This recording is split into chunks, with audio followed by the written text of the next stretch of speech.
Hello बच्चों, good morning. कैसे हो आप सब? उम्मीद करता हूँ कि आप सब बढ़िया होंगे, मस्त होंगे, स्वस्थ होंगे। पढ़ाई लिखाई आपका स्टार्ट हो चुका होगा। आज की क्लास में हम पढ़ेंगे क्लास 9 से रिलेटेड कुछ टॉपिक्स के बारे में, जो कि 9th के फिजिक्स का फर्स्ट चैप्टर है, जिसका पार्ट 2 आज हम लेकर के आए हैं। मोशन का चैप्टर का नाम है मोशन, और इसका सेकेंड पार्ट हम लोगों ने आज पढ़ेंगे। इसके पहले हम लोगों ने फर्स्ट पार्ट पढ़ लिया है।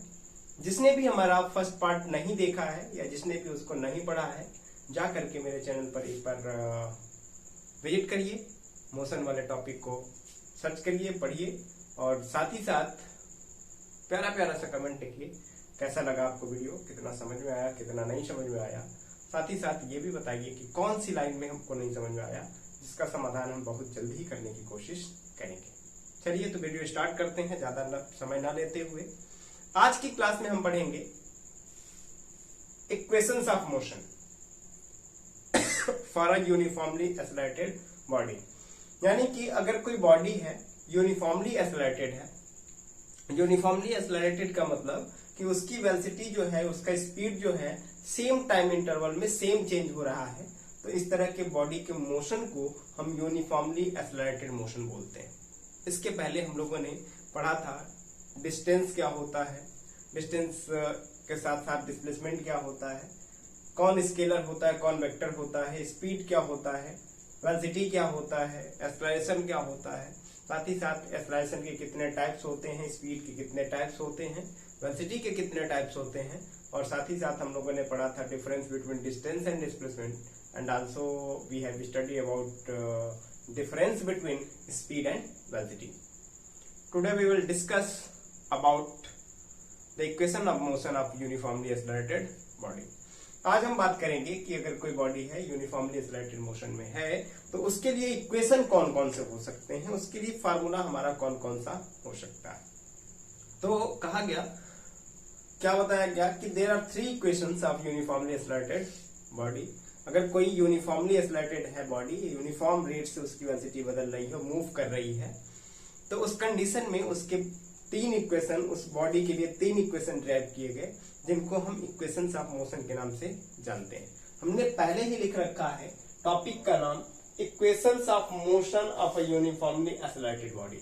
अगर कोई बॉडी है यूनिफॉर्म मोशन कर रही है, तो उसके इक्वेशन क्या होंगे, तो हमने लिखा है कि there are 3 equations of motion for a uniformly accelerated body. यहां पर हमारे पास 3 इक्वेशन ऑफ मोशन है किसी भी बॉडी के यूनिफॉर्म मोशन के लिए। यूनिफॉर्म मोशन कर रही है उसके लिए, which are given as following, जिसको हम लोगों ने ऑलरेडी नीचे लिख रखा है। फर्स्ट इक्वेशन क्या होता है हमारा, v equal to U plus AT होता है।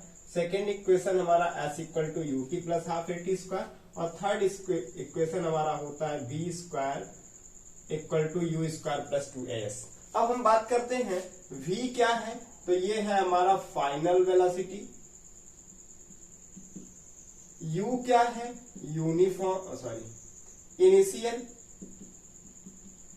इनिशियल वेलोसिटी है, और साथ ही साथ a क्या है, एक्सेलरेशन है। क्या है, एक्सेलरेशन है।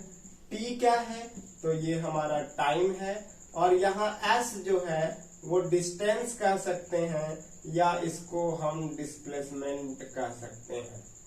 ठीक है, कोई दिक्कत नहीं है, डिस्प्लेसमेंट भी कह सकते हैं और चाहे तो डिस्टेंस भी कह सकते हैं। लेकिन इतनी बात हमको याद रखनी है कि डिस्टेंस और डिस्प्लेसमेंट दोनों ही अलग अलग चीजें होती हैं। भले ही दोनों डिस्टेंस, दोनों ही लेंथ को बताती हैं, पाथ की लेंथ को, लेकिन एक स्केलर होता है और दूसरा वेक्टर होता है। एक शॉर्टेस्ट डिस्टेंस होता है और एक पाथ की एक्चुअल लेंथ होती है ना।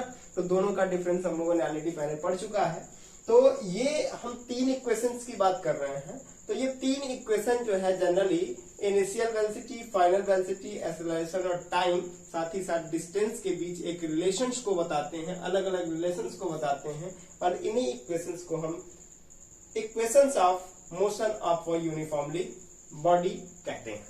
बात क्लियर है? इसका डेरिवेशन भी हमारे सिलेबस में है, हमको इसका डेरिवेशन भी करके देखना है। तो हम चलिए स्टार्ट करते हैं डेरिवेशन करना। डेरिवेशन के लिए सबसे पहले हमें एक फिगर की जरूरत पड़ेगी। उसके लिए क्या करेंगे, एक एक्स वाई ग्राफ बना लेंगे। ये हम लोगों ने एक बना लिया एक्स वाई ग्राफ। क्या है ये, एक्स वाई ग्राफ है, और लेट कर ले रहे हैं, इस पे एक्स है और इस पर वाई है। इस पर हम कह सकते हैं कि ये टाइम ग्राफ है, ये क्या है, टाइम एक्सिस है, और ये जो है ये वेलोसिटी एक्सिस है। क्या है, ये वेलोसिटी एक्सिस है। यहां पर इसका टाइम 0 होगा और स्पीड भी अभी हम लोगों ने 0 है। अब अगर कहें कि अगर कोई बॉडी है वो पहले से ही चल रही है, यानी उसकी इनिशियल वेलोसिटी कुछ ना कुछ है, पहले की वेलोसिटी कुछ ना कुछ है। मान लेते हैं कि उसकी इनिशियल वेलोसिटी कितनी है, u है, तो u कहाँ होगा, ये होगा, और पहले से ही वो चल रही, मतलब अभी हम टाइम को काउंट नहीं करेंगे, है ना। तो इसकी इनिशियल वेलोसिटी हम लोगों ने कह दिया कितना है, u है। अब क्या कर रहे हैं, इसको एक्सेलरेट कर रहे हैं। एक्सेलरेट करेंगे तो टाइम भी बढ़ेगा, साथ ही साथ इसकी स्पीड भी बढ़ेगी, वेलोसिटी भी बढ़ेगी। तो उसके लिए हमारा क्या होगा, टाइम के साथ साथ इसका स्पीड भी, डिस्टेंस भी क्या होगा। देख रहे हैं कि ऊपर वेलोसिटी भी, ये ऊपर देख रहा हूं, ऊपर भी गया है यहां से ऐसे ऊपर, और टाइम भी बढ़ा हुआ है। यानी कि यहां से यहां तक का जो मोशन हुआ है वो इस कंडीशन में इसके पास ए एक्सेलरेशन है। अब देखते हैं, इसको हम यहां से यहां तक मिला देते हैं। तो अब ये क्या है, पहले का वेलोसिटी u था, और अब जब हमने एक्सेलरेट कर दिया तो इसकी वेलोसिटी क्या हो गई होगी, कुछ बढ़ गई होगी, और बढ़ करके इसकी वेलोसिटी कितनी हो गई, स्मॉल v हो गई। ठीक है, कोई दिक्कत नहीं। यहां से एक पैरेलल लाइन हम ड्रॉ कर देते हैं। तो अगर ये हम कहें कि t टाइम में इसका टाइम बढ़ करके यहां से यहां तक t टाइम में इसका स्पीड बढ़ करके u से जो है v हो गया है ना, u से बढ़कर के कितना हो गया, t टाइम में v हो गया है। तो अगर हम देखें ये t है, इसका नामकरण कर लेते हैं o, यहाँ पे a लिख लेते हैं, यहाँ b लिख देते हैं, यहाँ c, और इस पॉइंट को d लिख देते हैं। d थोड़ा सा अच्छे से लिख देते हैं, d यहाँ पे लिख देते हैं, और यहाँ से यहाँ तक इसकी वेलोसिटी कितना है, इनिशियल वेलोसिटी u है। बात क्लियर है। अब समझते हैं, हमें पता है फर्स्ट इक्वेशन ऑफ मोशन को डिराइव करना है, तो हम कहेंगे पहले लिखेंगे फर्स्ट इक्वेशन। क्या करना है, फर्स्ट इक्वेशन ऑफ मोशन को हमें डिराइव करना है। तो हमें पता है बाय द डिफिनीशन ऑफ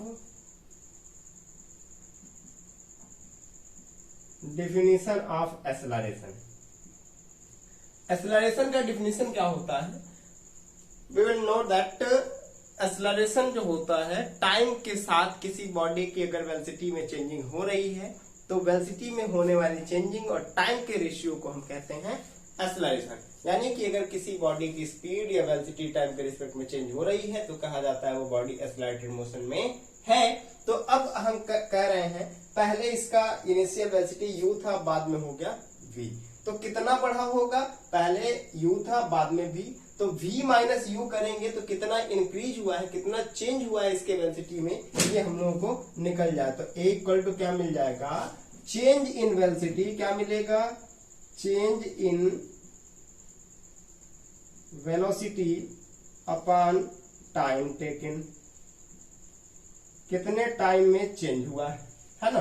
तो हम लोग दो चीज यहाँ पर काउंट कर रहे हैं। क्या क्या काउंट कर रहे हैं, पहला कि हमें निकालना है कि चेंज इन वेलोसिटी कितना है, वेलोसिटी में जो चेंजिंग हुआ है, पहले u था बाद में हो गया है v, तो चेंज कितना हुआ वेलोसिटी में, a equal to v minus u change हुआ, और टाइम कितना लगा चेंज करने में, t टाइम लग गया। तो यहां से हमारा क्या हो जाएगा, at इक्वल टू हो जाएगा v माइनस u, तो यहां से v इक्वल टू हो जाएगा u प्लस at, इसको हमने ट्रांसफर कर दिया इधर, और this is the first equation of motion which is written here, जो कि पहले ही हम लोगों ने यहां लिख रखा है। क्लियर है।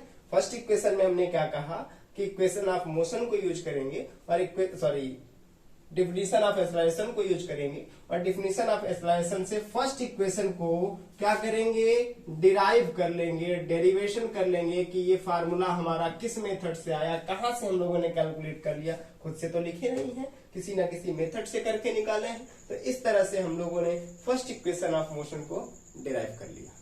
क्लियर है। सेकेंड इक्वेशन ऑफ मोशन की अब बात कर लेते हैं यहीं पर, है ना। किसकी बात कर लेते हैं, सेकेंड इक्वेशन ऑफ मोशन की बात करते हैं। Second equation of accelerated body, या फिर केवल सेकेंड इक्वेशन का डेरिवेशन देखते हैं, क्या करते हैं, डेरिवेशन कर दिया जाए, यानी कैसे कैसे ये सेकेंड वाला फार्मूला हमारा आया हुआ है ना। तो इसके लिए हमें क्या करना होगा, एकदम सिंपल सी बात, क्या करना होगा कि यहां पर देख रहे हैं ये t है तो कंफर्म है कि ये भी t होगा, ये u है तो ये भी u होगा हम लोगों का, है ना, कोई दिक्कत नहीं है। अब समझते हैं, यहां से अगर b से c तक की वैल्यू को निकालना चाहें तो ये टोटल हमारा यहां से यहां तक v है और यहां से यहां तक u है, तो ये हमारी वैल्यू मिल जाएगा v माइनस u मिल जाएगा। इसकी वैल्यू bc की वैल्यू क्या मिल जाएगा, v माइनस u मिल जाएगा। तो हम क्या कहेंगे, the distance cover by the body is given by, है ना। क्या होगा, डिस्टेंस कितना कवर करेगी वो बॉडी, तो डिस्टेंस कवर के लिए हम क्या निकालेंगे, S equal to area of quadrilateral, quadrilateral कौन सा बना है, एक बना है क्वाड्रिलेटरल OACD, कौन सा बना है क्वाड्रिलेटरल OACD बना है ना। तो इसका एरिया अगर निकालना हो तो हम क्या करेंगे, एक क्वाड्रिलेटरल हमारा बना है OACD, तो इसके लिए हम क्या करेंगे, एक रेक्टेंगल और इसको एक ट्रायंगल में डिवाइड कर लेंगे। तो एक रेक्टेंगल का एरिया और एक ट्रायंगल का एरिया निकाल करके अगर ऐड कर दिया जाए तो क्या निकल जाएगा, इस पूरे क्वाड्रिलेटरल का एरिया फाइंड आउट हो जाएगा, है ना। तो क्या हो जाएगा, S equal to area of rectangle, कौन सा है रेक्टेंगल बना हुआ है, OABC, कौन सा बना है, OABD, सी नहीं OABD, ये क्या बना है, एक रेक्टेंगल ऐसे ना। तो क्या हो जाएगा OABD plus area of triangle, कौन सा बना है बेटा, ट्राइंगल बना है D या CBD, कौन सा बना है, CBD, है ना। तो S इक्वल टू क्या हो जाएगा हम लोगों का, एरिया ऑफ रेक्टेंगल क्या होगा, लेंथ इनटू ब्रेथ, तो कितना हो जाएगा, OA लेंथ है और AB क्या है, ब्रेथ है, प्लस यहां पे देखते हैं एरिया ऑफ ट्राइंगल क्या होता है, तो यहां पर क्या बना है, 90 डिग्री का एंगल बना है, तो इसका मतलब कौन सा ट्राइंगल होगा, एक राइट एंगल ये ट्राइंगल होगा। राइट एंगल ट्राइंगल का जो एरिया होता है 1/2, क्या होता है एरिया, 1/2 इनटू बेस, बेस क्या है, BD है, तो BD लिख लिए, और इनटू बेस इनटू हाइट, यानी होता है ना बस 1/2 इंटू बेस इंटू हाइट, तो हाइट कितना है, B से C तक है ना। आप समझो, S इक्वल टू क्या हो जाएगा, OA की वैल्यू देखो, O से A तक की वैल्यू है T और A से B तक की वैल्यू है U प्लस 1/2, और BD की वैल्यू देखो, BD की वैल्यू ध्यान देना, BD की वैल्यू भी है T और इंटू B से C तक की वैल्यू हम लोगों ने निकाला है V माइनस U, निकाला है। अब देखो यहां पर हमें एक इक्वेशन मिला है, स्टार मिला है, स्टार वाले इक्वेशन से देख रहे हैं कि V माइनस U की वैल्यू कितनी है, 80 है, तो लिखेंगे since V minus U equal to 80, और कहां से ये लिखा, फ्रॉम इक्वेशन नंबर 1 से, है ना। तो कितना हो जाएगा, S इक्वल टू हो जाएगा UT plus 1/2 into T into 80, यहाँ V माइनस U को हमने हटा लिया किससे, 80 से, तो हो गया हम लोगों का S equal to UT plus half 80 square. This is the second equation of motion which is given here, जो कि पहले ही हमने लिख रखा है ना। अब थर्ड इक्वेशन ऑफ मोशन की बात करते हैं। थर्ड इक्वेशन ऑफ मोशन को आखिर कैसे ड्राइव करेंगे, कोई ना कोई हमारे पास टेक्निक रहनी चाहिए, बिना टेक्निक का हम इसको ड्राइव नहीं कर सकते, है ना। चलिए इसकी भी बात करते हैं, थर्ड इक्वेशन ऑफ मोशन की। आई थिंक कि इधर भी आपको क्लियर दिख रहा होगा, है ना। चलिए देख लेते हैं एक बार, हाँ उधर भी आपको क्लियर दिखेगा, नहीं दिखेगा, हाँ क्लियर इधर भी आपको दिखेगा। तो हम यहां बात करेंगे थर्ड इक्वेशन की, किसकी बात करेंगे? थर्ड इक्वेशन को हम यहां ड्राइव करेंगे। क्या करेंगे? यहां हम थर्ड इक्वेशन का डेरिवेशन करेंगे, है ना। थर्ड इक्वेशन का भी डेरिवेशन हम क्या करेंगे? इसी फिगर के हेल्प से कर लेंगे। कैसे? अब हम निकालेंगे, यहां हम लोगों ने निकाला था कि distance cover by the body जो होगा एरिया ऑफ क्वाड्रिलेटरल होगा। इसी तरह से फिर से कहें distance travel by the body, distance cover by the body, है ना। बॉडी के द्वारा कितना डिस्टेंस कवर किया जाएगा, तो उसके लिए हम निकालेंगे S equal to area of trapezium. Trap क्यों लिखा है? ट्रैप मतलब ट्रेपेजियम ना, पूरा पढ़ लेना आप लोग ना, TRAPIZUM, ट्रेपेजियम। ट्रेपेजियम कौन सा बना है, ध्यान देना। अब हम इस बीच से लाइन को हटा दे रहे हैं, अभी के लिए हटा रहे हैं, फिर उनको हम कनेक्ट कर देंगे उसी तरह से। क्या बना है? ये दोनों लाइन पैरेलल दिख रही हैं, ये दोनों लाइन क्या दिख रही हैं? पैरेलल, और इक्वल भी नहीं है। साथ ही साथ ये लाइन और ये लाइन नॉन पैरेलल है। तो अगर कहीं भी इस तरह का फिगर दिख जाता है कि दो साइड पैरेलल और दो साइड नॉन पैरेलल, तो इस तरह के क्वाड्रिलेटरल को हम ट्रेपेजियम कहते हैं, है ना। तो ट्रेपेजियम का एरिया क्या होता है? ट्रेपेजियम का इक्वल टू क्या? ट्रेपेजियम कौन सा बना है? बना है OACD। कौन सा बना है? OACD बना है ना। फिर क्या देखेंगे कि हमारा मिलेगा S equal to area of trapezium. क्या होता है? होता है क्या? Sum of parallel side. क्या होता है?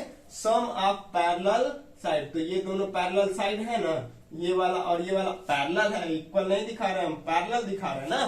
तो सम ऑफ पैरेलल साइड मतलब इसका प्लस इसका ना। तो दूसरा क्या करेंगे? कौन कौन सी साइड पैरेलल है? O से D तक है और A से C तक है। तो क्या करेंगे? OD प्लस AC करेंगे। क्या करेंगे? OD प्लस AC करेंगे, अपान में 2 करेंगे। ये फॉर्मूला है, sum of parallel side by 2 into height of the parallel side. यही ना होगा, इन दोनों पैरेलल साइड के हाइट के बीच का हाइट क्या होगा? या तो यहाँ कहीं भी ड्रा करेंगे तो ये सब क्या होगा? सेम ही होगा। तो इसमें देखते हैं, तो इसके हाइट क्या होगा? ये हो जाएगा ये वाली लाइन। तो इनटू कितना? इसकी वैल्यू क्या है? B इंटू डी है। तो क्या लिखेंगे? Into BD। बात क्लियर बेटा? फिर देखते हैं तो क्या हो जाएगा? S इक्वल टू हो जाएगा OD की वैल्यू देखो, OD की वैल्यू है U। कितना है? U। और AC की वैल्यू हमारा कितना है? AC की वैल्यू है तुम्हारा V और बाय 2। और इनकी वैल्यू देखो, इनकी वैल्यू, किनकी वैल्यू बेटा? BD की वैल्यू। BD की वैल्यू कितना है? T है ना। तो BD की जगह पे क्या लिख देंगे? T लिख देंगे। क्लियर है? अब देखते हैं तो S इक्वल टू, अब देखो फर्स्ट इक्वेशन से देख लेते हैं, यहीं से देख लेते हैं, from equation start. From equation कौन सा? स्टार आज बना दिए इस इक्वेशन को, आज रियल हीरो ना। इसमें भी आ गया, उसमें भी आ गया, इसलिए ये इक्वेशन रियल हीरो हो गया ना। चल S इक्वल टू क्या हो गया? U प्लस V अपान 2 इंटू, अरे देखो एक लाइन छूट रहा है ना। क्या मिलेगा हम लोगों को यहाँ से? AT इक्वल टू मिलेगा V माइनस U। तो यहां से T की वैल्यू मिल जाएगा V minus U by A, मिल जाएगा ना। देख लो एकदम आराम से मिल गया। ठीक है, फिर क्या हो जाएगा? S equal to U plus V by 2 और into V minus U by A। यहां से T की वैल्यू यहां पुट कर दी, पक गए खत्म। अब देखो यहां पर क्या होगा? A plus B, A minus B। तो क्या होता है? A square minus B square upon में 2 इंटू A। हो गया ना। इधर ट्रांसफर कर दो तो 2AS इक्वल टू हो जाएगा V square minus U square. तो 2AS प्लस U स्क्वायर हो जाएगा V स्क्वायर। तो V स्क्वायर इक्वल टू हो गया U square plus 2AS। And this is the third equation of motion. कितना आसानी से हम लोगों ने तीनों इक्वेशन ऑफ मोशन एक झटके में पढ़ लिया। आज के लिए बस इतना ही।